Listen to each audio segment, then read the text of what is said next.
You know, we've had both of our birds since they were babies. Merlin is about 13 and Blue is about 3.5. Merlin just seems, there is an aggression that we're noticing that we just really don't know what it is that's making him be so aggressive to specifically John, but sometimes myself as well. We're frustrated because Merlin doesn't seem happy, and he's 13 years old. I can't tolerate him not being happy for the next 80 years. BirdTricks.com, can you help us?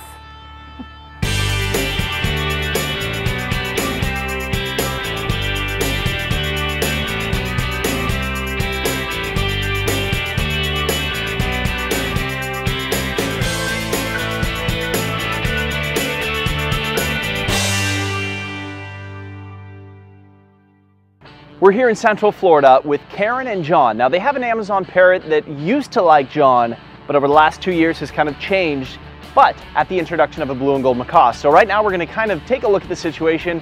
Really excited to meet these guys, and so we're going to head in and see what we can do. Hello, hello, how are you? Hi, how are you? Good to see you. Thank you so much. How are you? I'm John. Nice to meet you, John. Awesome. Thanks so much for coming. It's my pleasure. It's my pleasure. I'm excited to meet your birds and see what's going on. We're very excited about that. Awesome. So tell me what's going on here with Merlin and Blue. All right. Well, first I'll tell you a little bit about Merlin. Merlin's our first larger bird. He's an Amazon, orange-winged Amazon. He's about 13 years old. Okay. We got him as a baby, and in about 10 years, we decided to get another bird. We got Blue, the blue and gold macaw, and that was going to be Karen's bird. Merlin was mine. Okay. Merlin chose John. Yes, that happens a lot. From day one. From day one. Well, both the birds chose us. Okay. Blue chose Karen. I mean, as a baby, he just went to her and just fell asleep in her arms. Oh. And, okay. And Merlin came to me from the breeder and just wouldn't get off. Wouldn't go back to the breeder, just wanted to stay with me. Okay. So he went home with us. Yeah. At about 10 years, we got Blue, and everything was fine. We take the birds out for walks. We lived up in Chicago at the time, so we take the birds out for walks and socialize them with people. Anybody who wanted to hold the birds got to hold the birds. Merlin would talk, and Blue would do a few tricks. And after a while, Merlin started getting a little bit more testy. Okay. He became a little bit more aggressive, and ultimately he nipped at one of the people. Okay. And that pretty much stopped it then. Yeah. We stopped taking him out as much, and it got to the point where, it started to spiral downhill. Yeah. And it got to the point where if the two of us were together and each holding our bird, he would turn around and bite me. Okay. Do keep something over the top of their cage so they don't have to constantly be looking at the fan and viewing it as a predator. Okay. Catching it in their eye, a corner of their eye. And they can sleep more soundly. Okay. But anytime John shows any attention to Blue at all, or whenever Blue is close to Merlin, Blue has been getting more and more aggressive. Okay. We would love to see our family back together so that we can interchange the birds a little bit. At this point, John cannot hold Blue if Merlin is anywhere in sight. Okay. Well, one of the things that happens is we almost all, because, I mean, you even refer to them as your kids, we baby them. We baby the crap out of our birds, and because of that, they don't get tough. There's a lot of things that in the wild, they spend 80% of their day looking for food, trying to find it. They sometimes go to bed hungry. Their life is hard, and we want to baby them. We want to give them an easier life. And it's actually a little counterintuitive, but we're causing the problems. And so the first thing I'm going to do right now is solve the first problem. If this isn't because of screaming, this has got to go. All right. Okay. The ceiling fans, the birds are smart enough to know that that's not a predator. You know, if it's spinning, you know, as long as they're in the cage, that's totally fine. but you're saying, you know, Blue would even take that down. It's perfect. I'm seeing how they interact here together, and there's no issues with them, you know, they aren't yelling at each other, aren't fighting. So the purpose with this is to toughen them up a little bit. You know, put a little hair on their chest. Right. Let them just get over the fact that it's a taller ceiling, the fan's not going to get them, and you know, just to try to step away from babying them just a little bit. Boy. Now let me ask you, what kind of formal training have you done with these guys? Just what I've learned off your videos. Okay. I like that. Seriously. BirdTricks.com. Seriously, when we got Merlin, and after we went to your seminar, I came home and taught him. Well, he has a little thing that we do in the morning. I will say hello, he will say hello. I'll say, give me a kiss, he'll go smack. Yes, good boy. Okay, we have taught them to turn around on cue, okay? And they will typically do that. Their training time is usually in the morning. I'm not faithful every day, but... Okay.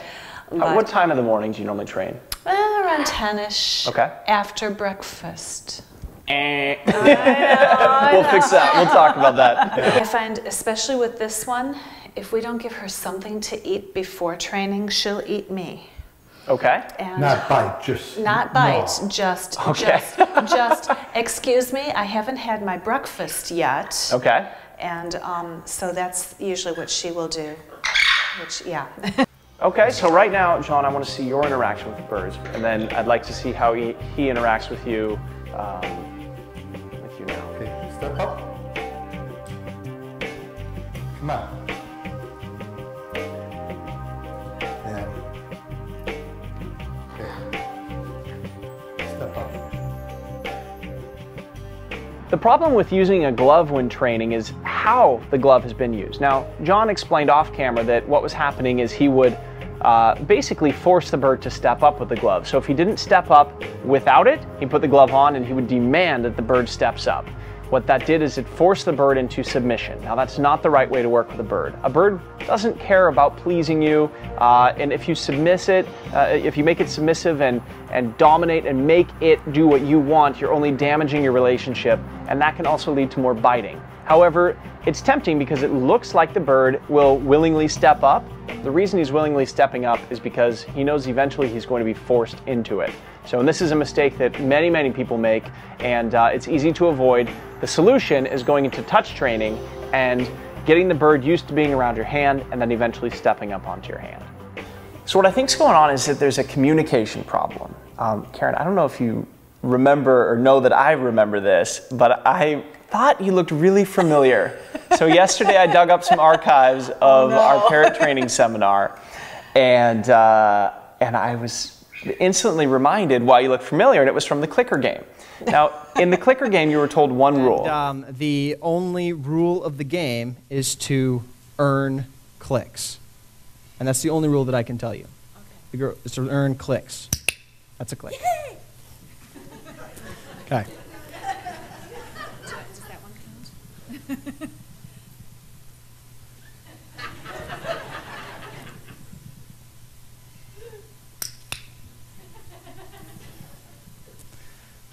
Can't. I couldn't do this yesterday either.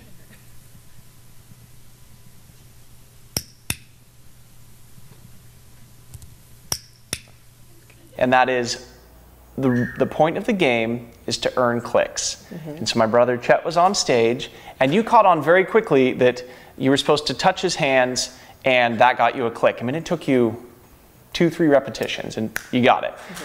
And the challenge was, you as the bird, you understood immediately, but you couldn't relay your frustration back. And so my brother was unable to get you to sit. You remember this? He was trying to get you to come off the edge of the stage to sit. He was trying to get you to go in the chair. He finally blocked you into the chair to try to get you to sit, and you couldn't. Now, imagine if you had the ability to communicate back to Chet.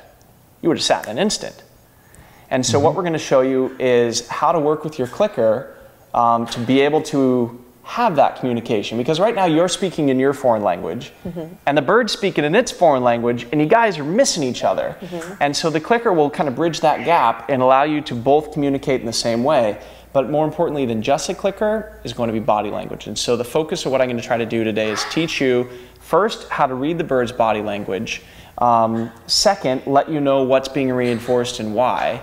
And then third, we'll try to take that to the next step and actually get a little bit of training in there, which will then, you know, it's like practicing Russian over and over. Eventually you become fluent and you understand each other very well. And so that's what we're going to try to do.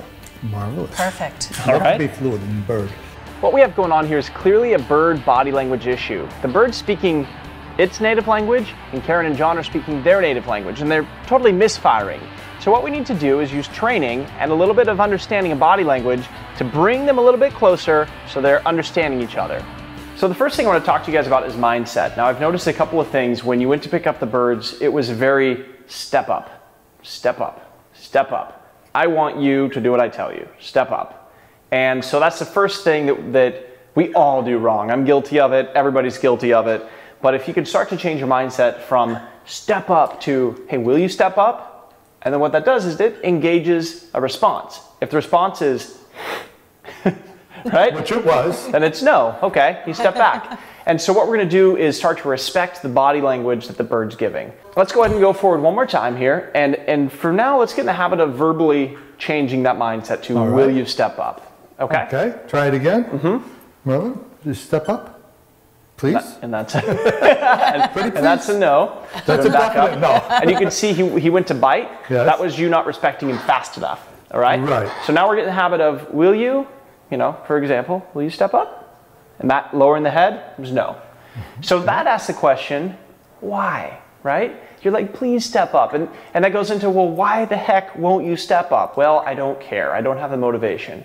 So that's where the training comes in. So the first step is body language. Second step is a little bit of training. So it's important to not try to train your bird when he has a full stomach. If your bird has just had breakfast and you go in to train and you expect great results, you're really setting yourself and the bird up for failure. The way to do this is to allow your bird to run out of food on his own the night before. Please do not make the mistake of taking the food out on your own, or your bird will associate the pain of hunger and blame it on you. So then the next morning, after the bird's run out of food on its own, somewhere between the hours of 9 and 11 a.m., before your bird's had breakfast, is the optimal time to train when he's just at the right food, hunger, motivation level. So next we're going to give you just a few of these. And for right now, I'm going to do the clicking. And the behavior I'm trying to capture is that just him being calm with you close, I'm going to click that. Now remember, you get what you click. And you know this better than anybody. All right, John, so go ahead and go forward till I say stop. Stop. Go to him a treat. And step back. There's two parts of the reward system that's happening here. The first part is the treat, is his first reward. The second part of the reward is you giving him space by backing up. Because up until this point, there's been a little bit of anxiety that I've seen when you're too close or when you're around. I've seen it. In the last 2 minutes, it hasn't been the case, but I'll give you a few more treats. All right. So this time is going to be a little bit different. Your last repetition, your left hand was low. Right now, you're going to approach, let's say you're the bird, you're going to approach like this, because right now his fear is of hands. Okay, so approach like this, wait for calm, I'll click and you treat. Okay. And now, the only reason I'm clicking is just to make sure that there's no mistakes right in the beginning, because oftentimes when you're trying to focus on a new behavior without seeing it first, we tend to click at the wrong time. So once you get a real firm understanding of this, I'll pass the clicker over. All right. All right, so go ahead and walk forward, very non-threatening, very casually with the hands up, and stop. Okay, right there is kind of, he's backing away. A little worried. So we'll wait for calm body language, which sometimes takes a while.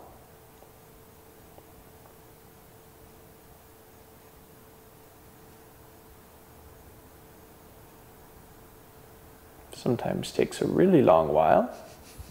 Right there is a little bit defensive, right? Yeah. There, he relaxed. Okay, go ahead and back up.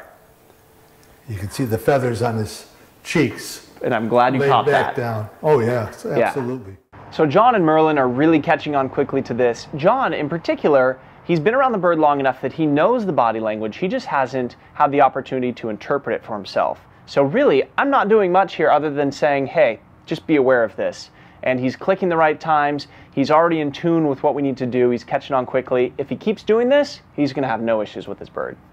I guess the other part of this too is we're going to try to increase the amount of time, and this is my mistake for not relaying it. We'll slowly increase the amount of time of him being content. Okay. So at first it's the moment he's content. The next time it's him being content for a half second, and then 1 second, then a second and a half, and eventually 10 seconds. But it's in real small increments to the next step, which we call touch training. And that's getting him to touch the end of the stick.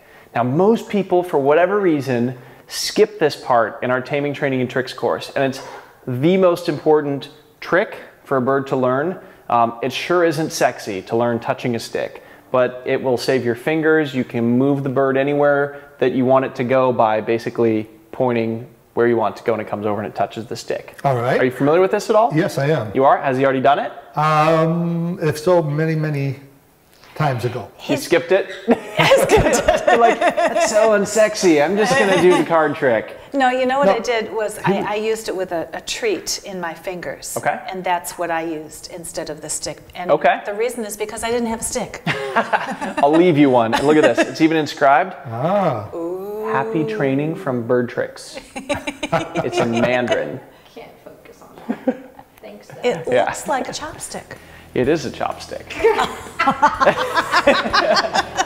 The Mandarin issue was just a joke. And well, the difference with this is if you're luring a bird, right? Like the old picture you see on the cartoons of the guys in the carriage and the donkey's there, and he's got the carrot in front. The donkey's just, no, I'm gonna get the carrot, gonna get the carrot. And eventually, it's just, it dumbs the animal down, right? They give up, they never get the food or whatever, but it doesn't increase any sort of intelligence. However, through teaching the bird to touch the stick, that is now a trick. And the bird has to think about, what do I have to do to go to touch the stick? Which, oh, by the way, I get the treat. But it's no longer luring, it's basically a target. The bird has to go and touch a target. So I'll show you what this looks like. Now I have the clicker resting on top. If you need a little help with coordination, you can wrap rubber band around it, you can hot glue it to it, you can use duct tape. It doesn't really matter, but the idea is that the thumb's ready to push the button at a moment's notice. So I have treats in my left hand, the stick in my right hand, and Blue's really excited and wants to do this. Yeah, Okay? she heard the F So I'm going to word, approach. food. The F word. Food. I'll approach very slowly. I don't want to intimidate. And eventually the bird's probably going to bite this out of just curiosity or try to move it out of the way or bump it.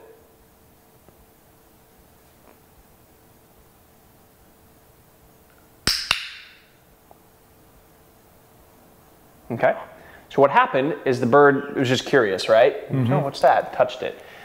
Now you're going to do this, and I don't mean to leave you out of this. No, I'm fine. I'm fine. All right, but since the problem primarily is the inconsistency he has with you, this will be another tool for you to be able to communicate better. So, okay, so what we're gonna do now, you're gonna go forward, the stick's going to be pointing straight at his face. You want him to only be able to touch the tip of the stick, not the entire length of the stick. All right. As soon, the instant that he touches it, either with his beak or tongue, you wanna click at that exact moment, gently bring the stick down and offer the treat. Okay. Okay, so go ahead.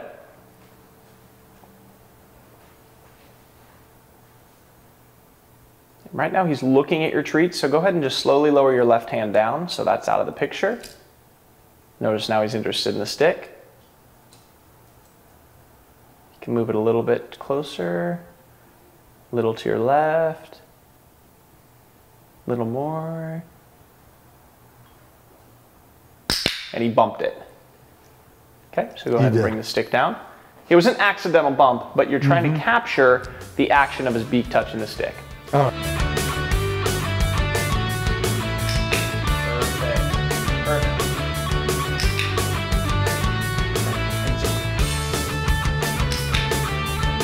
Perfectly done. Merlin, are you ready?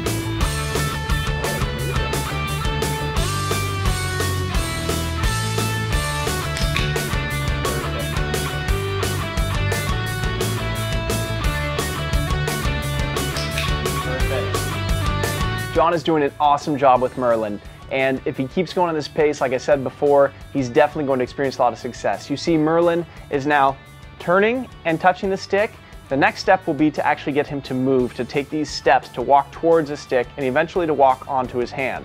Once they do that, then the door is wide open for them to really take forward moving steps and ultimately being able to read the bird's body language and communicate through this new language of training.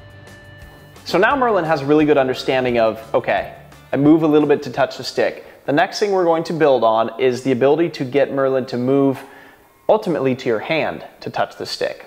Okay, so to make sure that he understands, click equals treat, and to get the click you have to touch the stick, we're going to make him move a little bit more. So in this situation, we're going to have you come forward and put the stick exactly where my finger is. All right. Okay, so go ahead.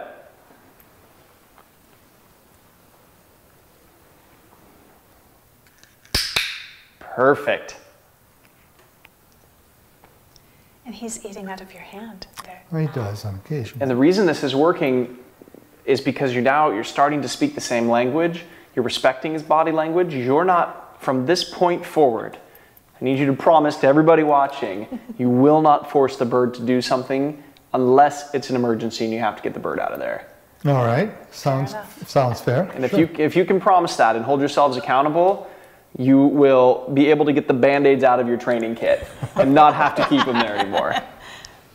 Because you'll be reading the bird's body language, and if it doesn't want to step up, you can look at why and all that. So he's coming right over to you, John.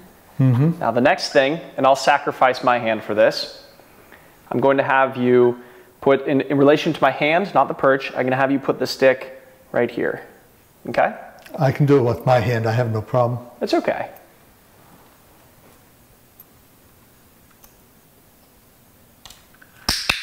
Perfect. Now you're going to do the same thing now with your hand like this, and you're going to put the stick not lined up perfectly, but so he has to reach just a little over your hand. Now the key to this is don't move your left hand at all, okay? All right. And I'm going to back you up just 1 second because he's not done eating. Ah, good point. And we're going to make him come to your hand, so you can do it over here. Okay. Okay? The idea is that the hand's going to be at step up level. You're not going to ask step up, nothing like that. It's going to be there. If he chose to step up, we'll reward that. But otherwise, we're just trying to get him to reach over your hand without biting you. All right. I'm going to have to do it like over here. Yep. All right. And have him come to you. And just don't move okay. You see his body language, he's afraid of that hand. Mm-hmm. Means we're pushing him too far, so we're just going to go right there. Oh. Okay. Now he didn't bite me, he just... It was a warning. It was a, hey, I don't want to do this. All right, so what we're going to do now is get him used to touching the stick around your hand, because right now he's developed hand hatred because he doesn't trust your hand. And so the idea is going to be for him to relearn a new concept that your hand's there and it's not going to break his trust. So the critical thing is that your hand doesn't ever become scary. In other words, it doesn't move. So what we'll do is we'll use touch training, and we're first going to, we'll put your hand right here, and it's going to be perfectly still, all right? And you can choose if it works best. Let's say this is the perch. Let's go ahead and just rest it like that and don't move it. All right. Feel better with your thumb down so it's out of striking range. That's cool too, but that's key number one. If you only remember one thing, don't move your left hand, okay? The next thing that's gonna happen is we're going to have him touch the stick here, then we're gonna have him touch the stick here, and I'll treat for you. And then we're gonna have him touch the stick here, and then we're gonna have him touch by just barely reaching over your hand. All right. So each new step, he's getting slightly closer to your hand and realizing your hand's not going to try to touch him. Here's what's gonna happen. The second his foot touches your finger, you'll click, even if he hasn't touched the stick yet. Because now the behavior has turned from I want you to touch the stick to I want your foot to touch my finger. Okay. So whatever comes first, the stick or the finger, you want to click as soon as that foot hits the finger. Okay, so go ahead.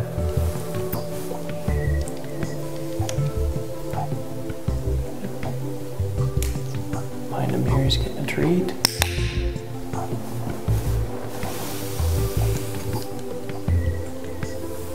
So it bumped the side of your finger? Okay, I missed it. I was like, why'd you click? And then I saw it. So Yeah, good. he was holding his foot up against my finger. Good.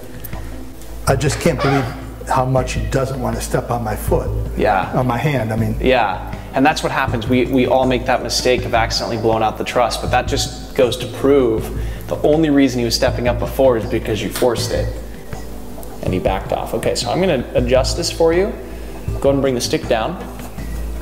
What's happening is that your stick shortened by this much. I couldn't get it any further away from my body though. Yeah, but so we'll up. figure out, yeah, what's happening is he's now that much closer to your other hand. Gotcha. So the idea of the stick is it's a safe distance for the bird. So if that means you need to try to take a step back and your left arm's just more straight, then that's what we'll need to do. All right, can I that try work? it again? Yep, go ahead.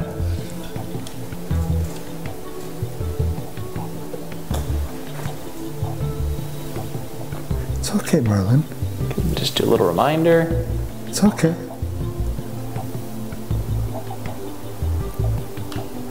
Can you step up?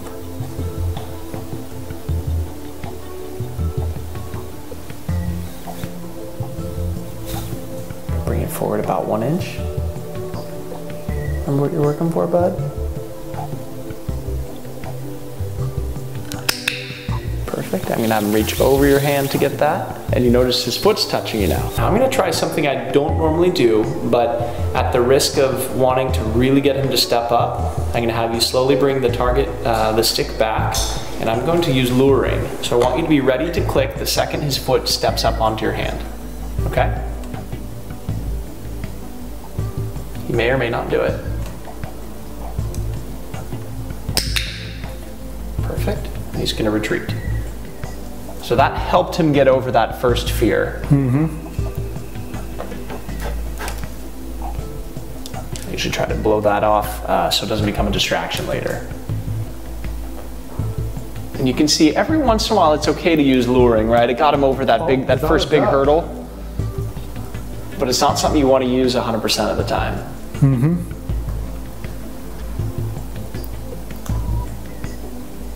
And the key to that was that you didn't break his trust by then picking him up and walking around the room. Right. He retreated. He was like, okay, we'll let you do this, and eventually we'll increase the amount of time he spends on the hand before you click.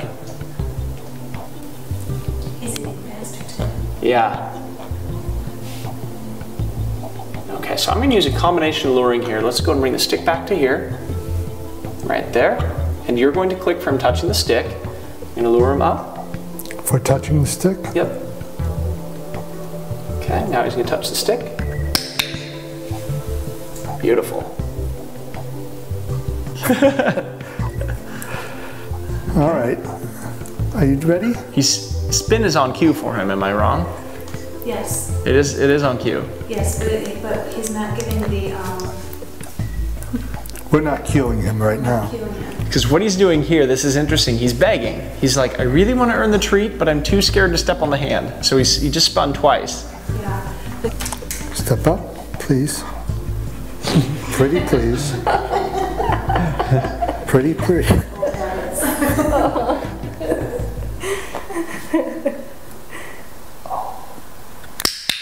Good. Yes! Good boy. He's going to bite me for that eventually. That, I have goosebumps. That is what I came here for today. Marvelous. Good boy. I'm going to end on that because I'm getting that. That was great. Let's do one more. So I'm going to cut early so we don't overtrain. And I'm going to let you give him what we call a jackpot reward. So just let him take, you know, a couple, 2-3 bites out of the treats. Perfect. Oh, he's turtle. That means he's happy. And that way we ended on a positive note. He did exactly what we were trying to get him to do. His fear threshold wasn't blown out. I didn't have to bait him or lure him on the last one. Right. Everything was, that was 100% you. And you picked up on everything beautifully. You're reading his body language. You're respecting if he says no. You're asking, well, last session you asked beautifully. But at least you said please this time. You're on the right track with all of that, and I couldn't be happier seeing that you guys are rebuilding the trust. And honestly, I think you guys really are going to have a great, great future together. He's going to live a long life, he's going to be happy, and you guys are going to be really that family that you wanted in the beginning. Fantastic. Thank you so much. Absolutely, thank you. Well, I can't thank you guys enough for letting us into your house to work with you guys and to work with your birds. It was truly an honor to meet you both and to meet both of the birds and see that you're willing to listen to our advice and that you're asking for the advice, and more importantly, that you applied it and you already saw results in really in the first day. And I'm grateful for that, and I know that the foundation that we set today, if you continue to apply this, you'll have both your birds for a really, really long time, and most importantly, they're going to live very happy lives. So thank you both so much for having us out here. Oh, thank Thank you. It's been a pleasure. Thank you. Can I have a hug? Of course. Thank you.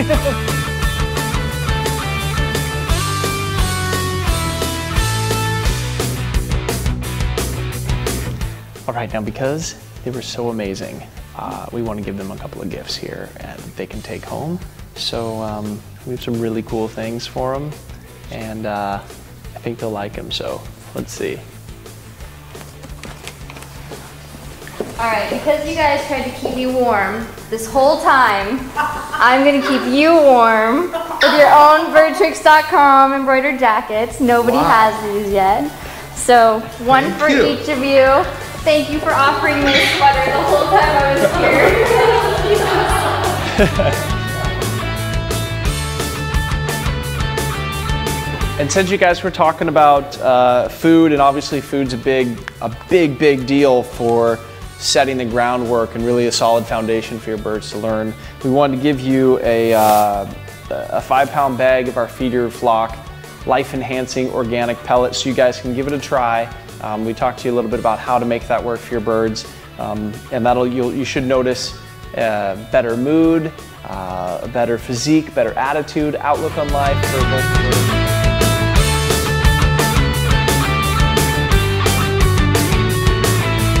Well, and now you guys can sit in your BirdTricks.com jacket, have a nice cup of hot chocolate, because I know it's going to get down to like 55 tonight in Florida. I know. And you can maybe relax outside with the birds tonight and reflect on the day. Well, it was a fantastic day today with John and with Merlin and Karen, and ultimately they were reading the bird's body language, but they weren't making the right steps according to what the bird was trying to tell them. They decided to make the change within themselves, they discovered what they need to do, and they made the proper steps to take that forward. So really, these guys are going to have 2 amazing birds on their hands that are going to be great pets for the rest of their lives.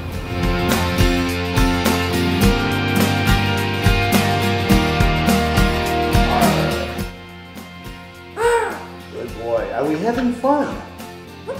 Good boy. When BirdTricks came out here, Merlin was really getting to be more and more aggressive. When I went to pick him up, I didn't know if I was going to come back with a bird or a bloody finger. The training diet actually has helped a lot because motivating the birds without starving them is a wonderful thing. Things that we really felt was helpful is that BirdTricks came in and they were able to help us learn to interpret the body language, much like a translator would do. The birds were obviously giving us signals that we knew they were trying to tell us something, we just couldn't understand what they were saying. And BirdTricks.com coming in was able to help us to translate what they were saying. Thank you so much for coming into our home. Yeah, absolutely. Sharing your expertise with us. It made a lot of difference for us, and especially for Merlin, because he would have been had to go.